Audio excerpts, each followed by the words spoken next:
Siqala ngelizwi lokuqala apho khona uYesu esemnqamlezweni elenga esithi bawo baxolele kuba abayazi into abayenzayo. uYesu bazalwane apha sifumanisa into yokuba uthetha la mazwi ebhekisa koosisi that ladies zeniwaxolele amadoda enu ngokuba xa etshita sube ngayazi into abayenzayo. Sengathi ke xa ephinda evuka uYesu ningayazi into yoba xa indoda itshita yixoleleni kuba ingenwa ngumoya omdaka ayiyazi into eyenzayo.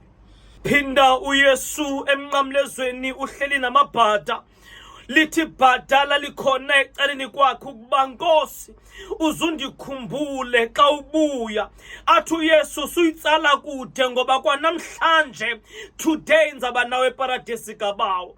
Sifunda nto inye apha into yoba oosisi bayakrotyiswa nguYesu into yoba xa isithi indoda ndizokubona nini sukuthi ndizakhe ndiyicinge ithi namhlanje iza. Yekani ubambisa amadoda izitena ngoba uYesu zange alibambise ibhada isitena wathi namhlanje. Uphinda uYesu athi kuMaria nyana nakunyoko, nyoko nakunyana. Ubhekisa kuMaria nakuJohn. Ithi ke loo nto uYesu apho usifundisa ukuba bosisi xa uzawumetsha nendoda enomntwana uzuyazi into yoba awukwazi uthanda into zendoda ungamthandi umntwana wakhe.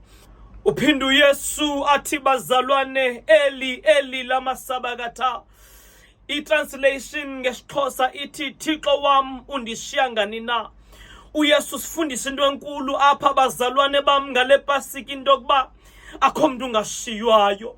Uba ke kwashiywa uYesu emnqamlezweni ungubani wena ucinga into yobana unoshiywa emjolweni? Uba uThixo washiya uYesu okuphela kwamzeleyo kutheni ucinga into yoba wona uzawulasta de kuyokufika ukufa? uYesu uphinda athi unxaniwe. Kanti bacinga uba ufuna amanzi kanti akafuni manzi. uYesu wayengafuni navinika. Sifunda ntoni apha kunxano? Nina nicinga uba utywala obuthoba unxano kanti uthi uYesu nibhizi ni-depressed kule mijolo kuba ninxanelwe izinto that you should seek kwi-therapy. Hambani itherapy niye kunxanelwa izinto eningazifumani ebantwini. Uphinda uYesu uthi kugqityiwe. Uthi kugqityiwe ngoba wabona into yoba umsebenzi wakhe ugqityiwe. Wayesithini uYesu xa esithi kugqityiwe? Wayesithi uYesu le relationship ukuyo ayiphindi itshintshe. Uba uyabhanqwa uyawuhlala usisibhanqa kulo mjolo. Suba nethemba loba hayi uzawutshitsha akaphinda athi akakufuni kugqityiwe. Akakufuni kugqityiwe. Akakufuni kugqityiwe.